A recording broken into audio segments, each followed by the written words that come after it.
కొంతమంది వ్యవసాయం చేస్తారు. 1 ఎకరం ఊడ్చే వాళ్ళు ఉంటారు, 10 ఎకరాలు ఊడ్చే వాళ్ళు ఉంటారు, 20 ఎకరాలు వ్యవసాయం చేసేటువంటి వాళ్ళు ఉంటారు. ఆ వ్యవసాయం చేయడానికి చాలా కష్టపడాలి.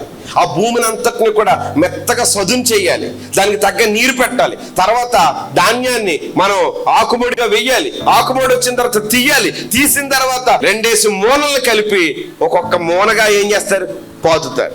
ఇలా పాతిన తర్వాత అంతా ఊడిపోయిపోయాక ఆ పచ్చగా ఉన్నటువంటి దానిని చూసి వ్యవసాయదారుడు అబ్బా నా పొలం పచ్చగా ఉంది అనుకుని సంతోషించి ఒక 2 రోజులు పోయాక వచ్చి చూసేసరికి చిన్న కలుపు మొక్క వచ్చింది. అందులోని ఇంత పెద్ద ఎకరం భూమిలో ఇన్ని వరి నాటినటువంటి దాంట్లో అదేం వేయకుండానే వచ్చింది.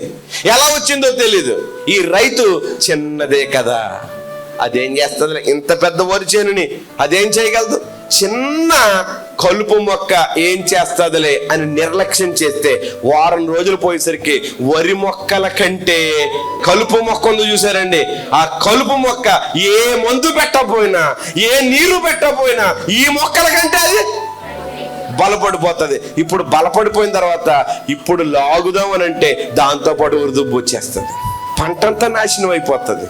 అందుకని రైతు ఏం చేస్తాడో తెలుసా, చిన్న కలుపు మొక్కనైనా నిర్లక్ష్యం చేయకుండా వెంటనే తీసేయడానికి ప్రయత్నం చేస్తాడు. అదే చిన్నదే కదా, అదేం చేస్తుందిలే, నేను నాటినటువంటి ఇన్ని వరిదుబ్బుల మధ్యన ఆ చిన్నదేం చేస్తుందని అనుకుంటే కనుక అది వేగవంతంగా వ్యాపించేస్తుంది. టక పంట చేతికి రాకుండా వీరు పంట కోసం కొట్టిన ముందుని అది పీల్చేస్తుంది, పంట కోసం పెట్టినటువంటి నీళ్ళని అది తాగేస్తుంది, పంట కోసం వచ్చినటువంటి ఆ పైరుగాలు అది లాగేసుకుంటుంది, ఈ పక్కన ఉన్న దాన్ని ఎదగనవదు. చిన్నదే పెద్ద పొలాన్ని నాశనం చేయడం చిన్న కలుపు మొక్క. ఆదామవ్వల జీవితం నాశనం అయిపోవడం చిన్న పొలం. దావీదు రికార్డు కొట్టకపోవడానికి కారణం చిన్న చూపు. అననీయ సప్ఫీరా అందరి ముందు పడి చచ్చిపోవడానికి కారణం చిన్న అబద్ధం.